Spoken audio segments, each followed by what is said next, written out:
Hi, I'm Amy Porter. Some of you know me as a flutist and a classical musician, others as a professor, and some of you know me as a publisher and arranger. I'm a stepmom, I'm a business owner, and I'm the founder of a couple of nonprofits, and this is my podcast. My core mission as an entrepreneur is to appreciate what I have around me, and then I try and see as clearly as possible how I can help.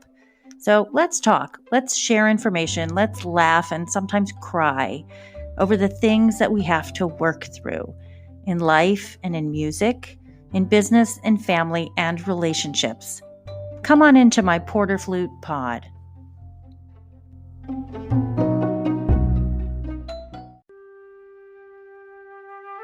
Welcome to Porter Flute Pod. This is episode 15, Storytime, Planting Seeds. With me in the podcast is co-producers Alan J. Tomasetti and Justine Sedke. Telling stories today are violinist Aaron Dworkin and flutist Kaori Fujii. I'll also share a story from Jean-Pierre Rampal and his autobiography, Music My Love.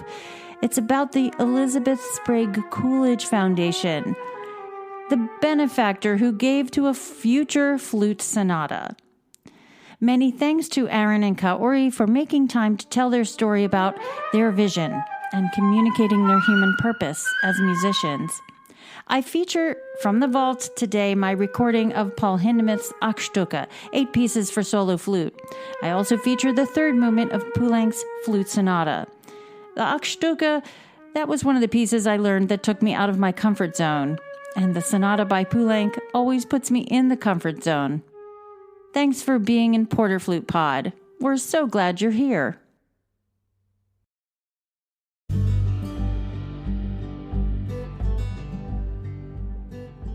I was involved as being a founding member of 2 wonderful nonprofit flute clubs. Why 2, do you ask? Well, the first one was the Atlanta Flute Club, and it was a small village of people. And as soon as we knew that our village had to put on a really big party, known as the 27th National Flute Association Convention in the ATL, we decided to band together. The mission statement is promoting, educating, and encouraging flutists. The second nonprofit, the labor of love that is the Southeast Michigan Flute Association, this mission statement says, to promote the advancement and appreciation of the flute and flute playing throughout Southeast Michigan. So this small village got to work in 2002 in the Mecca of Flute Kingdom, right? The makers, distributors, universities, performers are all, there's an orchestra, right, within every 100 miles here in Michigan. So it was many towns throughout the land to start this nonprofit. I took seminars and I had lots of assistance to get that tax-exempt status. Nonprofit status comes from showing the enormous amount of labor and love that you've been seeking for this group of people, your village. It's your purpose. The impetus behind the nonprofit life is heart. The number one requirement is a big heart with a purpose and a relentless drive for excellence. It comes with the training, and it comes with the show. Music is our show and our mission.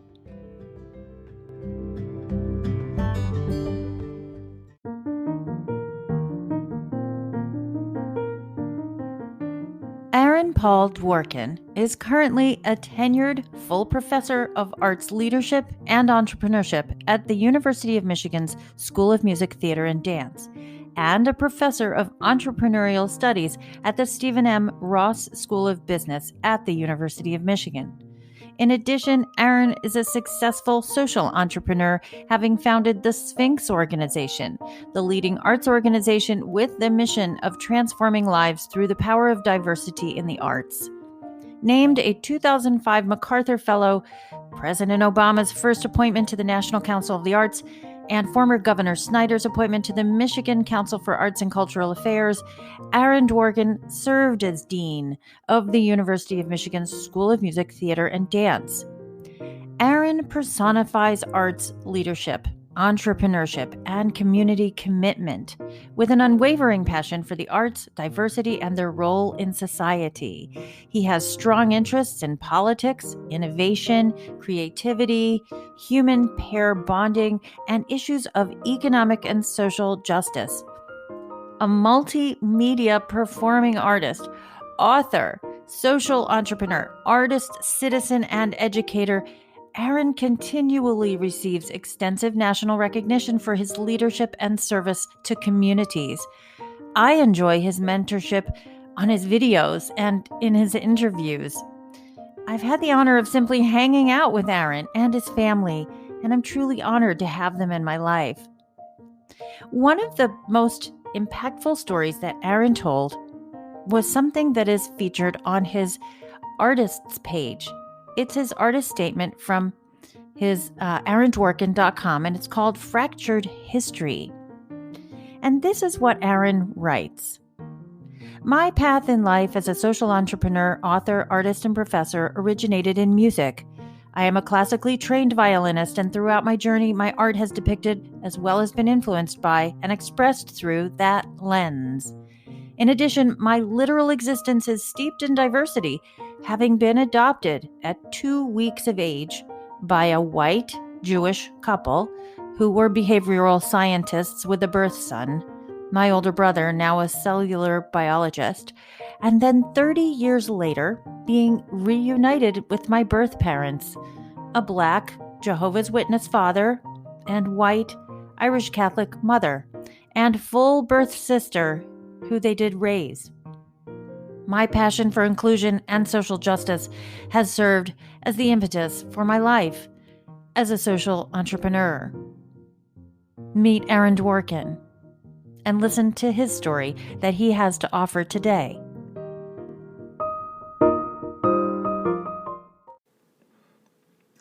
It is so wonderful to be able to have the opportunity to be on this podcast. And thank you so much, Amy.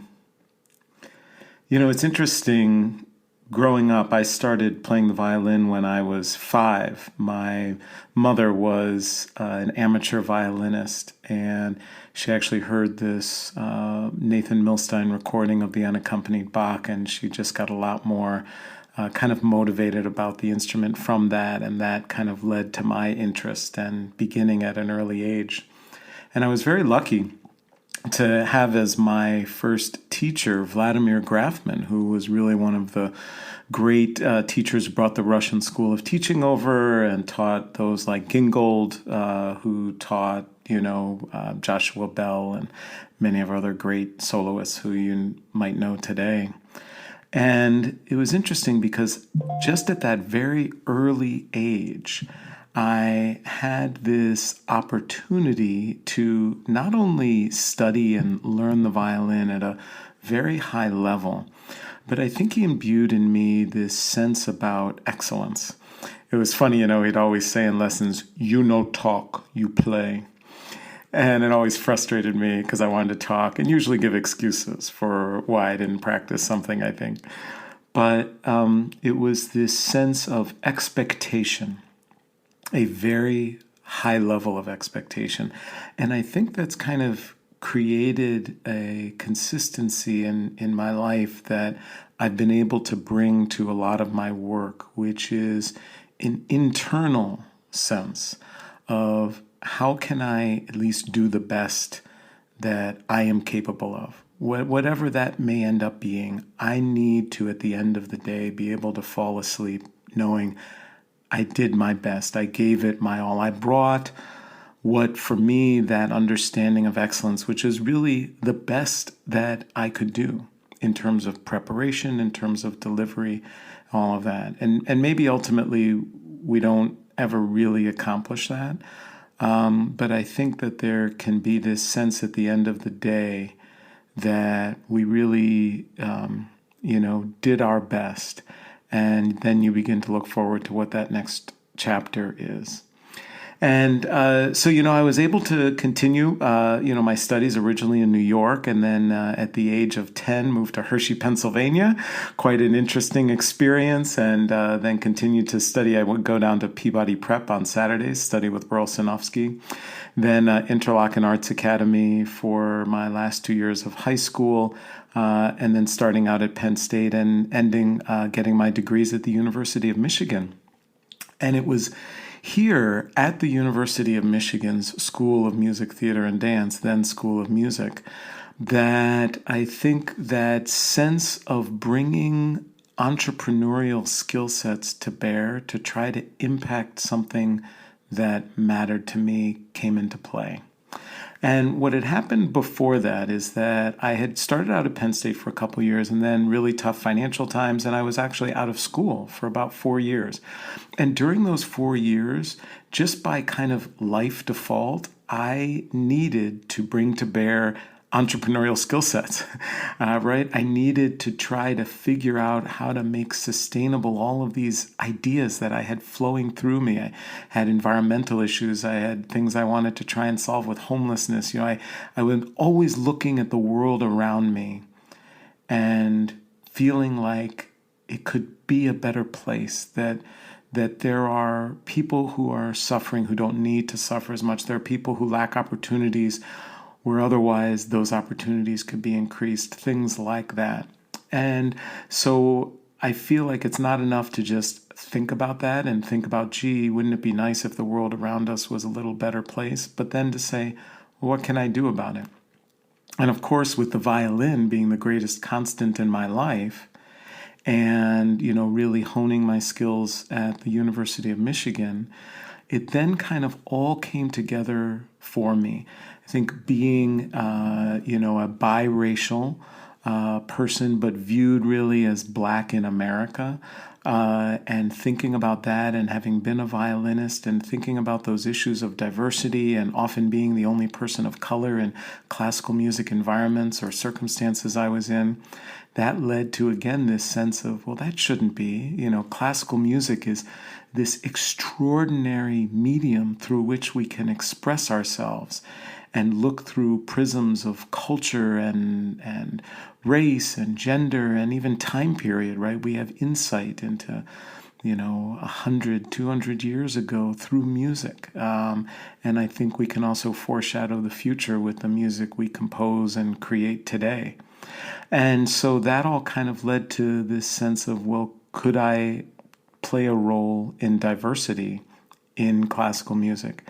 And that led to, while I was an undergraduate student still at the University of Michigan, founding the Sphinx organization, which focus was diversity in classical music and how to be able to try to transform people's lives through this power of diversity in the arts.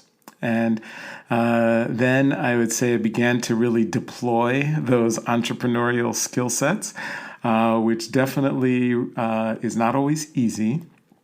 However, when you have a very clear mission in mind, when you have a very clear vision of what you want to see changed or what you hope will exist that does not exist yet, if that's very clear in your head, then all of that work that you do is in service to that. So the persistence, the innovation, the tenacity, the grit that needs to be invoked to be able to make that dream a reality, it's all in service of that vision. And ultimately, at least for me, it makes all that work, A, much easier, and B, a necessity. And for me, another path is just not possible. I can't just sit back and kind of let the world happen around me. I feel driven to at least play a small part in its evolution and trajectory. So those are just kind of a few of my thoughts. And again, Amy, thank you so much for inviting me to spend a little time here on the podcast with you.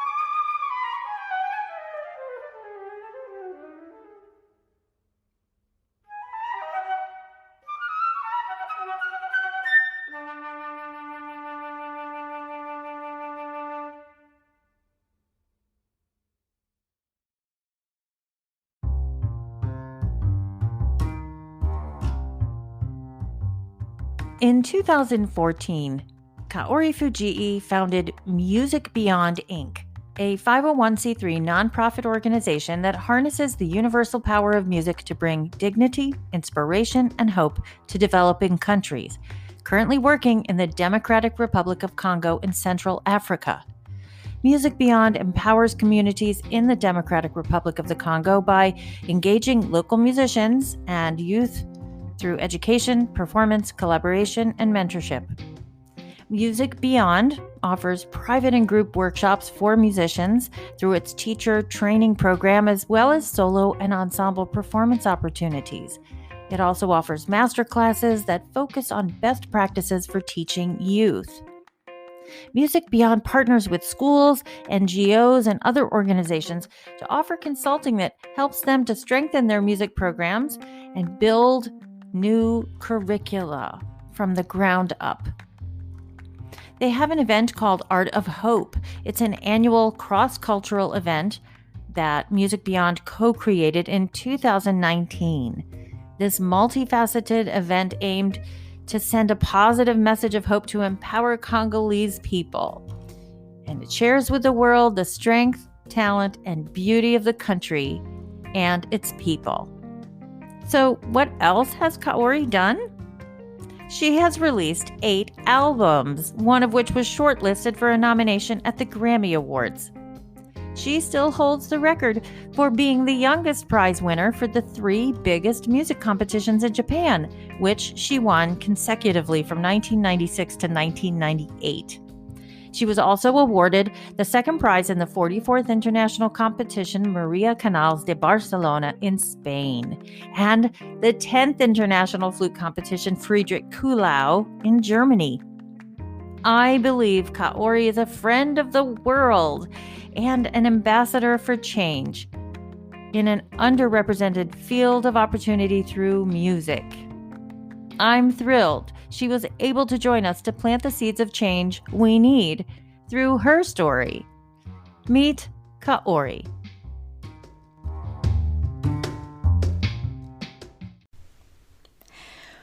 What is the role of music? What does music do for you? These are the questions I like to ask people, both musicians and non-musicians.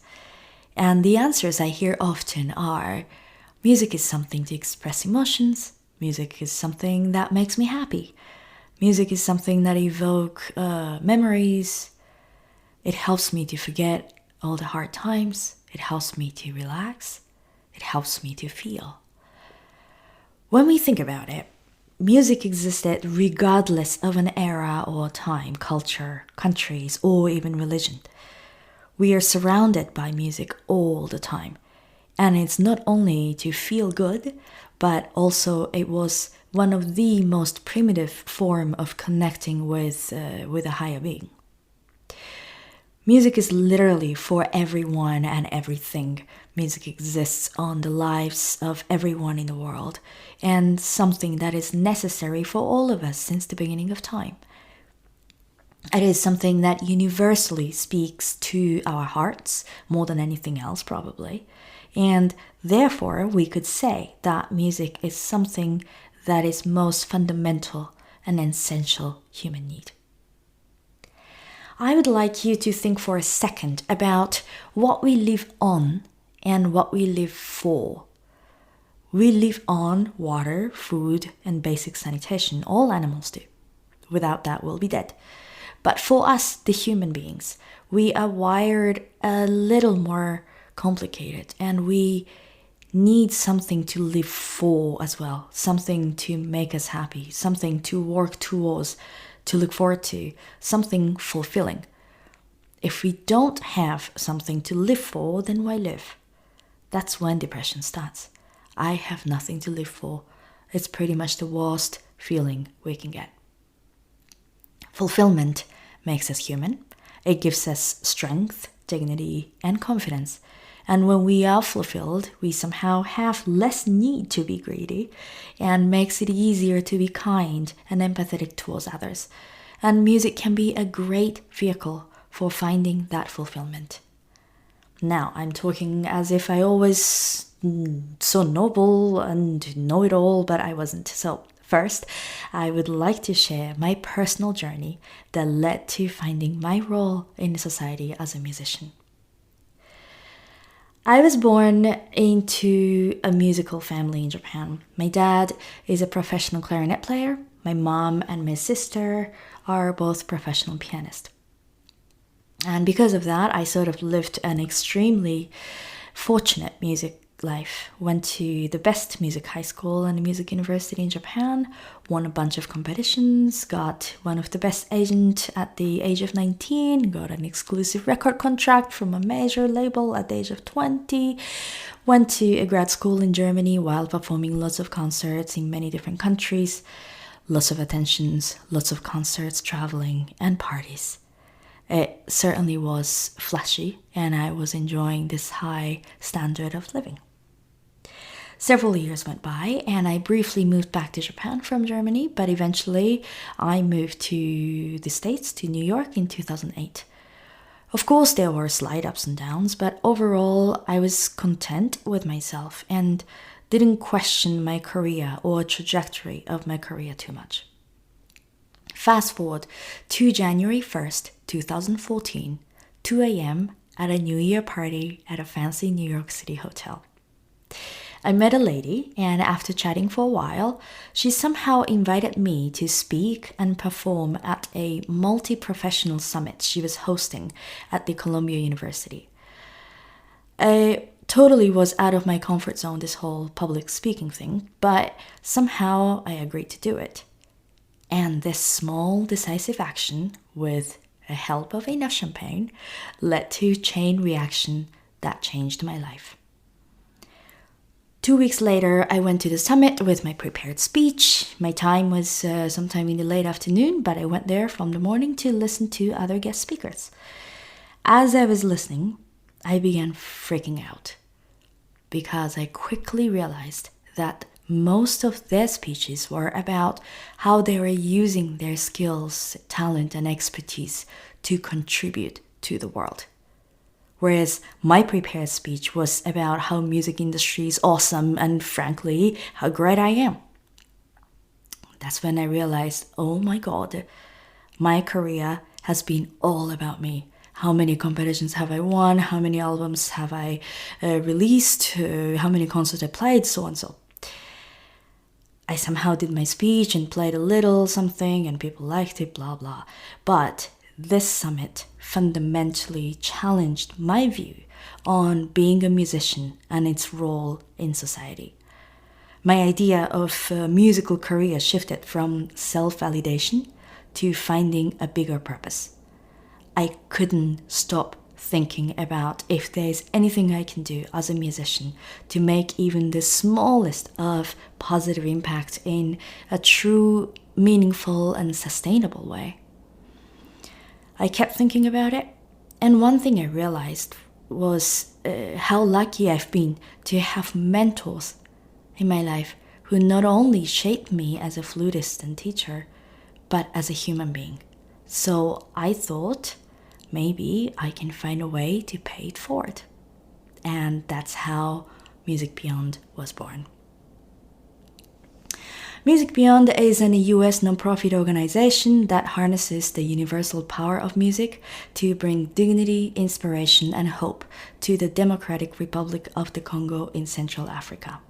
And we currently run 4 programs: teacher training program, women's empowerment program, curriculum building for local schools, and creating a format to empower different artistic talent that exists in Congo.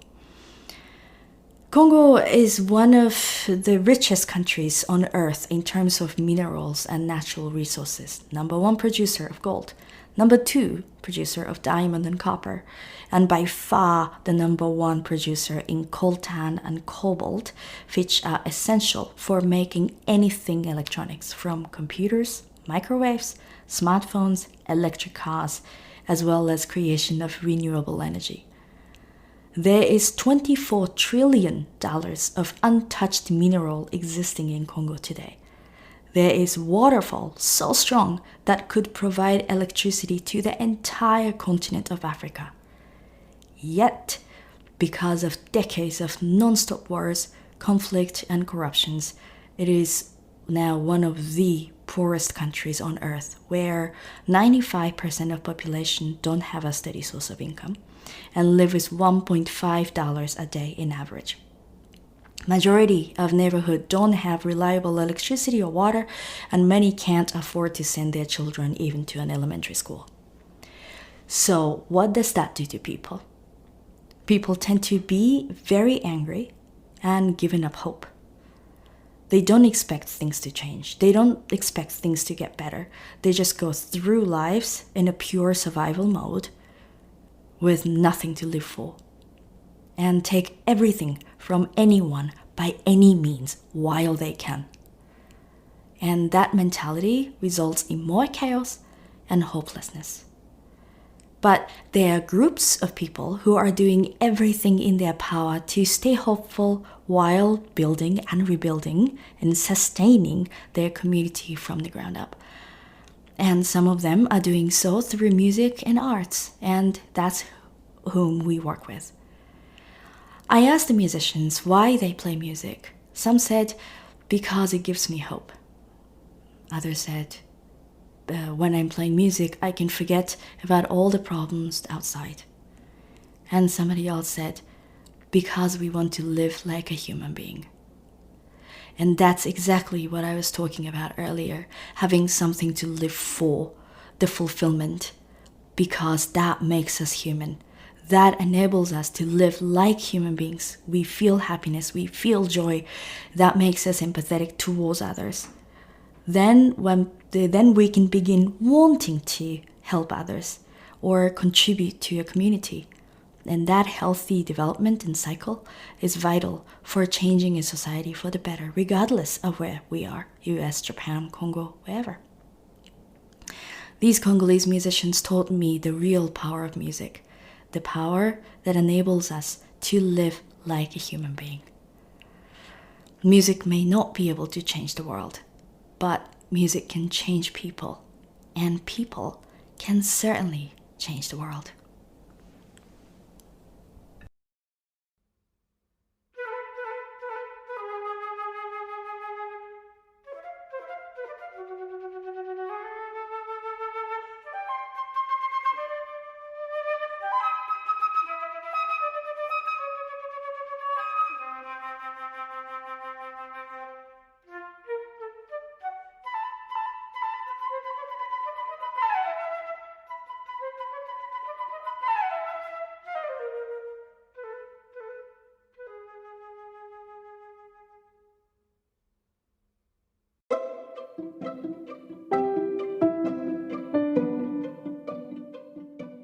When musicians are handed a new piece of music, we often want to know the story behind it.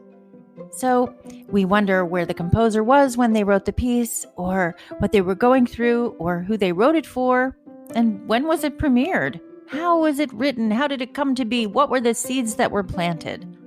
Well, I really enjoyed this story from Jean-Pierre's autobiography with Deborah Wise called Music My Love. It's from 1989, and I have the hardback. It's published by Random House, and you can still get it. And this story is from chapter 11. It's called Thank You, Elizabeth Coolidge. Thank you. So, quoting Jean-Pierre Rampal, he writes, even in the 50s, with my career progressing steadily in Europe, I knew that my next real challenge was the United States. America fascinated me, not least because of its tremendous size. So even while I was starting to play in major concert halls in London, Paris, and Berlin, my sights were set on the New World. My records were already on sale there, but I had no idea of what sort of reception I'd get in person. Would Americans want to listen to a French flutist? Robert and I took off to find out. If there's anyone to thank for giving me the opportunity, it's Elizabeth Sprague Coolidge, or perhaps more accurately, the Elizabeth Sprague Coolidge Foundation at the Library of Congress in Washington, which arranged my debut. And the story all started with a phone call in 1957 from Francis Poulenc. Jean-Pierre, you know you've always wanted me to write a sonata for flute and piano. Well, I'm going to, he said. And the best thing is that the Americans will pay for it. I've been commissioned by the Coolidge Foundation to write a chamber piece in memory of Elizabeth Coolidge. I never knew her, so I think the piece is yours. That sounds wonderful, I replied, but will they accept a piano and flute sonata instead of a chamber work?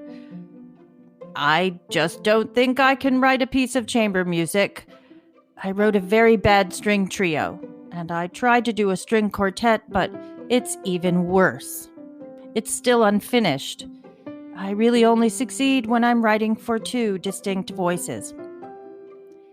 It's perfectly true. Poulenc's sextet for wind quintet, which makes up one of the voices, plus piano, is wonderful, as of course is his vocal work. And later he used to say of his flute and piano sonata, "Just imagine what would happen if I transcribed it for flute and orchestra. It would be absolutely dreadful." He was right again. Lennox Berkeley, a fairly prolific English composer with, normally, a very fine musical intelligence, did actually orchestrate this sonata. It was just as well Poulenc never lived to hear it, because I'm sure he'd have put his hands over his ears in horror. I was once asked to play the piece with the added orchestral accompaniment and firmly refused to do so. "Absolutely not," I said. "It's vulgar." A month or so after we'd talked about the sonata, Francis phoned again. He was in mid-rehearsal for his extraordinary Dialogues of the Carmelites at the Paris Opera, but he said he'd finished a version of the flute sonata and would like me to come and play it with him. Francis lived in a top-floor apartment overlooking the Jardin du Luxembourg, near the little square which today bears his name. His place was small but comfortable, a grand piano dominating the living room. His angular frame was similarly imposing, and though you couldn't call him handsome, his features were all larger than life, especially his ears. He had a forceful charm that was quite winning when he was not suffering from the depressions that would so often haunt him. When I arrived, he handed me the music, or rather a scrap of music. "We will play it together," he said. "It will be very good." I was not so sure. The first movement seemed disjointed, and there wasn't much of a theme or direction. The ideas came and went, and had no real coherence. And some of the fingerings were impossible. I said so. "This is how I work," he replied. "You will see, it will be very good." Not long afterwards, he called me again and asked if I'd come over and try some of the revisions he'd done. When I got there, I saw that his ideas were more coherent this time, but still far from finished. "You take this," he said when we were through, handing me the music. "See if it's playable." So off I went with a collection of bits and pieces that didn't resemble a flute sonata at all. We worked this way for several months, with me periodically showing up at his apartment, trying out whatever he'd written, and then taking it away with me. I did change a few phrases here and there, and gave Francis some ideas as to how the work should hang together, but I must admit that at the beginning I was rather panicky. I simply couldn't see where the piece was going, and was very much afraid Francis couldn't either. Yet he became more confident, and slowly but surely the sonata for flute and piano took its final shape. In January 1958, the Coolidge Foundation gave Poulenc permission to perform the piece, with me playing the flute part at the Strasbourg Festival. The Washington, D.C. debut was set for Valentine's Day. I arrived in Strasbourg 2 days before the concert in order to have plenty of time to practice with Francis.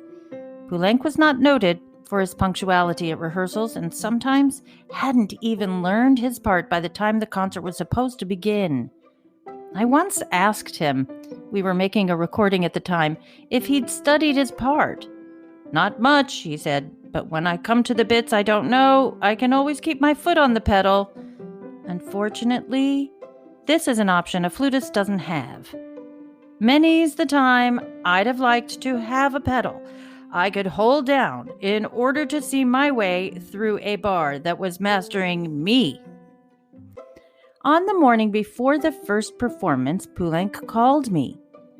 Arthur Rubinstein is here, he said. I've just talked to him and he very much wants to hear my new sonata. The only trouble is he has to leave tomorrow before the performance. Do you think you could come over right now and have just one more rehearsal? With pleasure, I replied.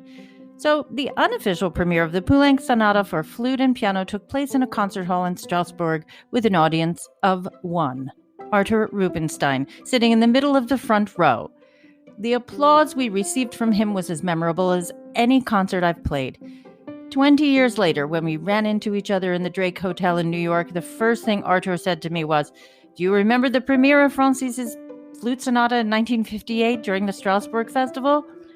The reputation of Rubinstein's fantastic memory is not false.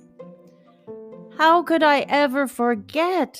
Rubinstein's enthusiastic response meant a very great deal to me, and the sonata itself was responsible for launching my career in the United States. It will always hold a special place in my memory.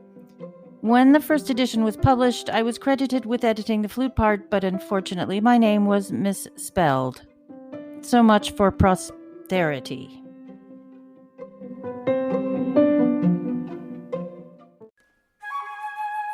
This small little excerpt is what Francis Poulenc wrote in his opera, The Dialogue of the Carmelites, and he inserted it into the third movement of his flute sonata.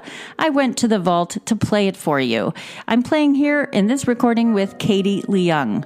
You've also been listening to excerpts from Paul Hindemith's Achtstücke, 8 pieces for solo flute. That's on my CD, Passacaglia.